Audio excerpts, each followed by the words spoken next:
Halo teman-teman semuanya yang berada di seluruh penjuru dunia. Kembali lagi dengan channel Infinity Story. Kali ini gue akan review film tentang pembalasan seorang anak pada orang yang telah memperkaos ibunya kemudian dieksekusi. Dan film ini berjudul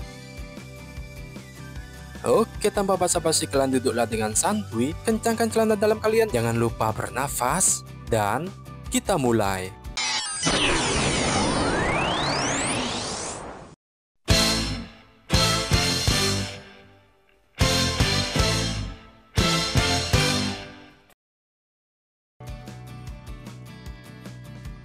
Film diawali di malam kota Tokyo, Jepang, diperlihatkan seorang bocil FF bernama Dark yang sedang menunggu ibunya bekerja. Meskipun berada di Jepang, tapi Dark dan ibunya adalah warga negara Amerika yang pindah ke Jepang setelah ayahnya meninggal. Tapi karena susahnya cari pekerjaan untuk bertahan hidup di sana, ibunya Dark pun terpaksa menjadi wanita malam Ara-Ara Kimochi. Yang pada suatu malam, ibu Dark mendapatkan tamu bernama Toshi yang merupakan anak kandung dari pemimpin Yakuza di tempat itu. Di sana ibu Dark tak tahan dan menjadi kesakitan karena Toshi mainnya kasar saat sedang adu mekanik. Itu pun juga membuat Dark tidak tahan mendengar jeritan ibunya dan dia pun langsung memukul si Toshi. Kemudian ibunya yang melihat Dark akan dihabisi segera memukulnya dari belakang dan pergi dari tempat itu. Toshi yang sudah sangat murka pun menyuruh semua anak buahnya untuk mengejar Dark dan ibunya yang hingga setelah cukup lama berlari, mereka pun akhirnya terpojok. Melihat keadaannya sudah terdesak, ibunya pun menyembunyikan Dark di balik tembok, sementara dirinya ditangkap oleh Toshi. Yang tak selang lama terlihat ayah Toshi atau bos dari geng Yakuza datang menghampiri, di mana bos Yakuza tak terima karena melihat anaknya hampir tewas dibunuh oleh si wanita malam Ara-Ara Kimochi, yang tanpa basa-basi dia pun menghabisi ibunya Dark tepat di depan matanya yang saat itu dia sedang bersembunyi.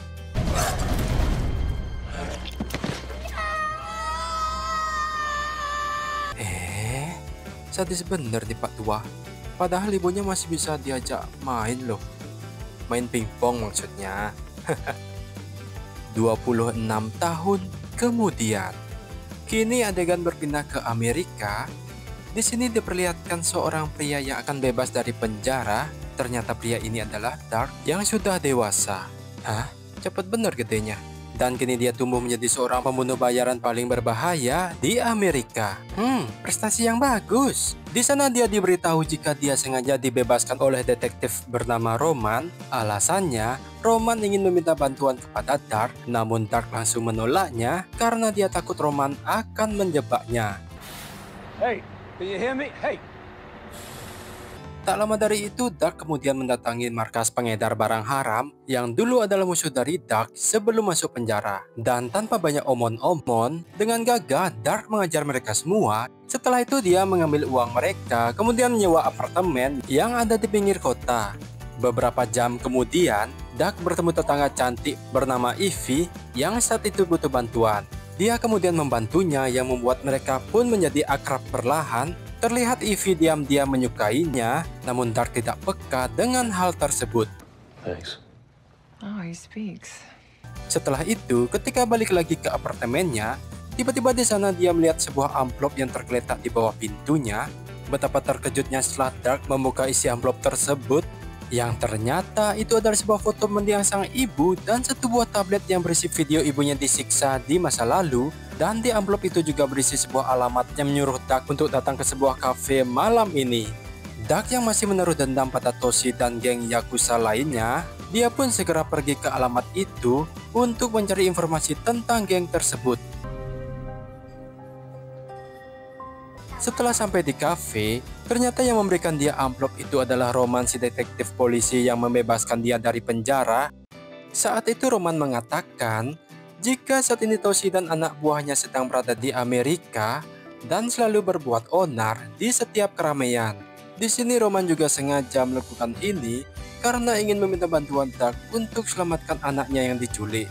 Dan Roman juga tahu jika Dark juga mempunyai dendam kepada Toshi dan anak buahnya.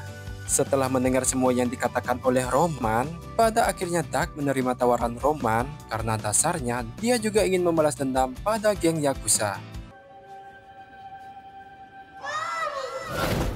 Tak lama dari itu dia pun diantar oleh Roman untuk melihat markas Toshi yang sekarang. Namun di tengah perjalanan tak sengaja mereka melihat anak kandung Toshi yang sedang berperang dengan geng motor lokal. Kemudian Duck pun memiliki ide untuk pura-pura bantu anak Toshi agar dia diangkat jadi anggota geng Yakuza. Hal itu dilakukan agar Duck bisa dengan mudah membantai geng Yakuza dari dalam.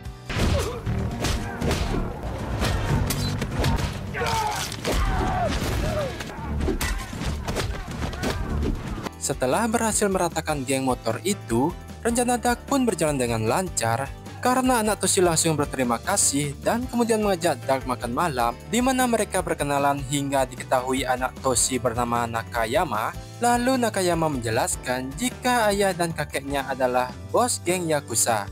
Dia pun menawarkan Duck untuk menjadi bodyguard pribadinya, sementara Duck yang memang merencanakan ini dengan mudah menerima tawaran Nakayama.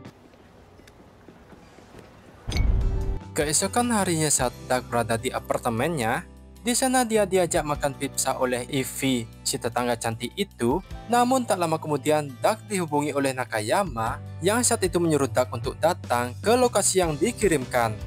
Ya, gagal adu congornya. Sesampainya di sana, Duck diminta untuk menghabisi geng motor yang tersisa kemarin malam, dan Duck yang tak mau penyamarannya diketahui oleh Nakayama, dia pun terpaksa melakukannya.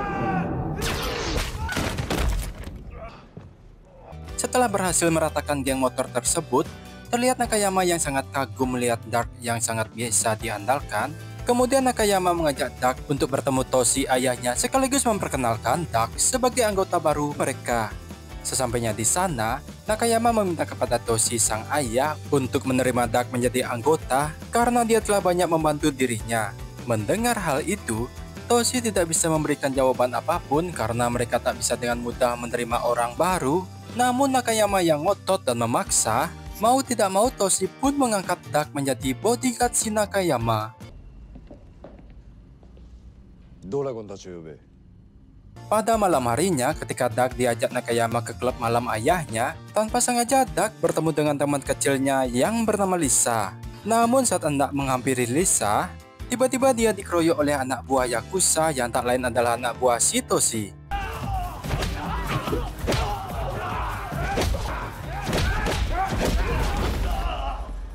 Rupanya serangan itu sengaja dilakukan untuk menguji seberapa besar daya tarung yang dimiliki oleh Duck. Lalu setelah mengetahui kemampuannya, Toshi pun mengakui Duck untuk menjadi bodyguard anaknya. Kemudian Toshi membawa Duck ke ruangan pribadinya untuk menandatangani kontrak bahwa dia resmi bergabung dengan mereka. Namun setelah Duck pergi, Toshi masih belum percaya padanya dan mengutus tangan kanannya untuk menyelidiki identitas si Duck.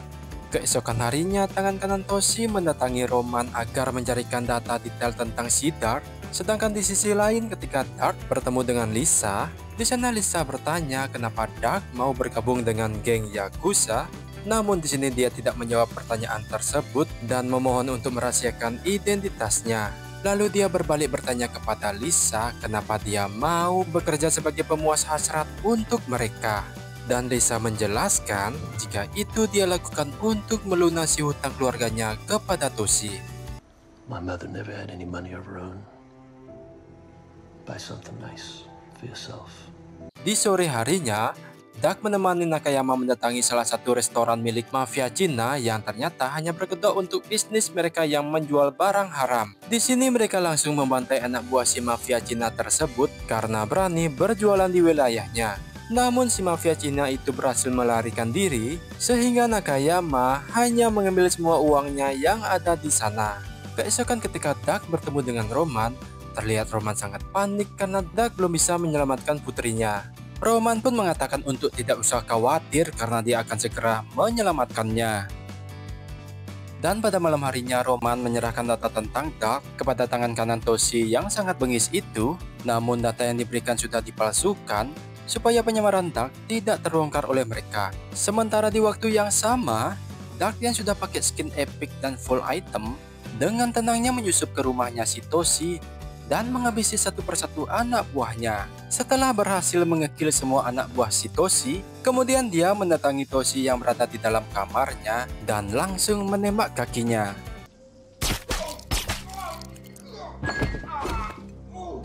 Dengan menahan rasa sakit tembakan tersebut, Toshi pun bertanya siapa sebenarnya si Dark ini.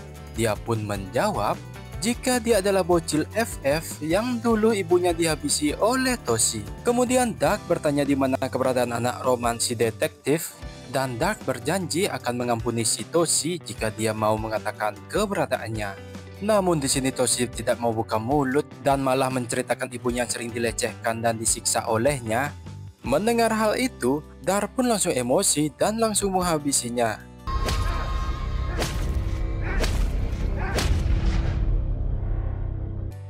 Tak selang berapa lama, datanglah Lisa yang saat itu habis mandi setelah melayani si Toshi.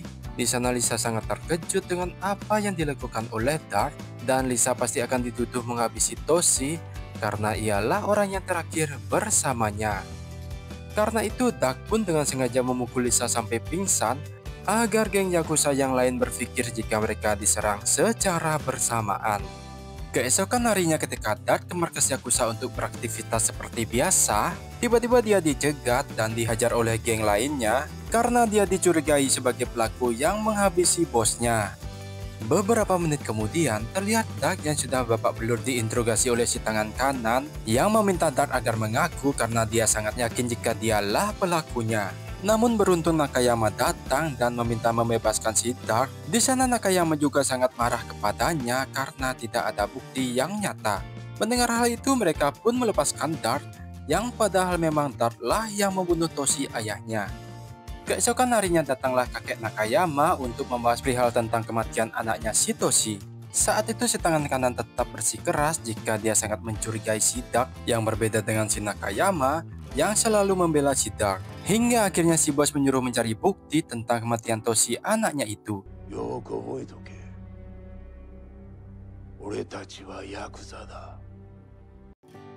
Kemudian Nakayama mendatangi detektif Roman lalu menyuruh dia mencari tahu siapakah orang yang menghabisi ayahnya. Di sana Nakayama juga mengancam jika dalam 24 jam tidak tahu siapa pelakunya, dia akan membunuh anaknya. Mendengar itu, Roman pun dengan asal menjawab jika orang yang menghabisi ayahnya adalah si mafia Cina. Beberapa jam kemudian, terlihat Nakayama yang begitu bodohnya membawa kotak lalu diberikan pada kakeknya. Saat dibuka, itu adalah kepala mafia Cina dan mengatakan jika orang inilah yang menghabisi Toshio ayahnya. Dan di waktu yang sama, dia juga diberikan berkas penting pada penasehatnya, yang ternyata isi berkas itu adalah data asli dari Dark. Saat itu juga dia mengingat jika Dark itu adalah anak laki-laki yang saat dulu ibunya dia bunuh. Ditambah lagi tangan kanan yang telah berhasil menginterogasi si Lisa, hingga Lisa mengatakan Dark lah pelakunya. Dan dia bekerja sama dengan detektif Roman untuk menyelamatkan putrinya. Dan pada malam harinya, Roman dihubungi oleh si tangan kanan untuk bertemu di sebuah dermaga untuk menyerahkan putrinya. Lalu tak lupa Roman memberitahu Dark dan menyuruhnya untuk menyusul. Yang sesampainya di sana, ternyata putri Roman sudah dalam keadaan siap untuk dihabisi. Melihat itu, Roman pun tak terima dan dia pun langsung melawan meski tahu akan kalah. Pada akhirnya Roman pun tewas dengan mengenaskan, dan ini mereka lakukan karena Roman bekerja sama dengan si Dark.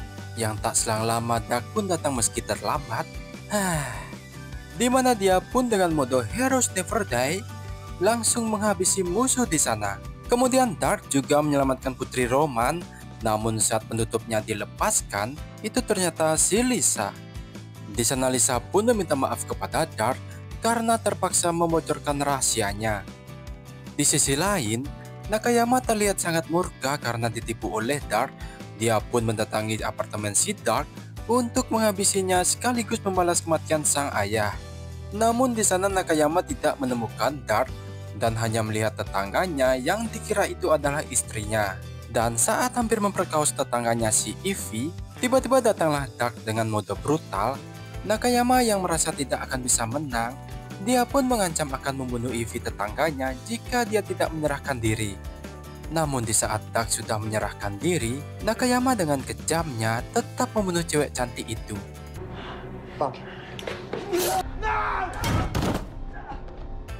Kampret, mubazir anjim, belum juga diapa-apain goblok.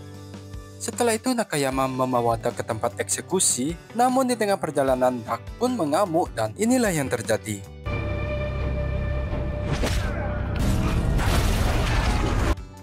Dengan cukup mudah, Dark pun bisa menghabisi orang yang ada di dalam mobil tersebut dan menyisakan Nakayama yang sekarat. Kemudian Dark pun mengambil sebuah katana dari mobil itu dan menghabisi Nakayama dengan sekali tebas. Swing! Dark yang sudah kehilangan orang yang dia sayang untuk kedua kalinya, dengan penuh dendam dan amarah, dia pun menerobos ke markas geng Yakuza dan membantai semua orang di sana. Setelah adegan action yang panjang, pada akhirnya menyisakan bos geng Yakuza itu sendiri. Namun bos Yakuza dengan licik menodongkan senjata pada Putri Roman. Kemudian dia pun memberikan dua pilihan kepada Dark, antara Putri Roman yang tewas atau dirinya yang tewas. Namun tanpa basa-basi, Dark pun mengambil sebuah pisau dan melakukan seppuku pada dirinya sendiri. Bos Yakuza yang mengira Dark sudah hampir tewas, kemudian mendekatinya untuk menembak Dark. Namun tiba-tiba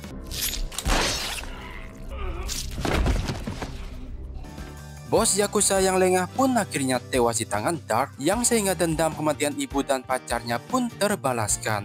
Namun di sana Dark juga pingsan akibat kehilangan banyak darah. Melihat itu Putri Roman pun berusaha memberikan pertolongan pertama dan tiba-tiba tamat. Sungguh ending yang menggantung sekali. Dan makna yang gue dapat dari film ini ya cukup banyak sih. Tapi satu makna yang pasti, tindakan apapun yang kalian perbuat itu pasti ada karmanya. Nah, terima kasih telah menonton dan mendengarkan review film kali ini ya semeton. Dan sampai jumpa di next review film selanjutnya dari channel Infinity Story.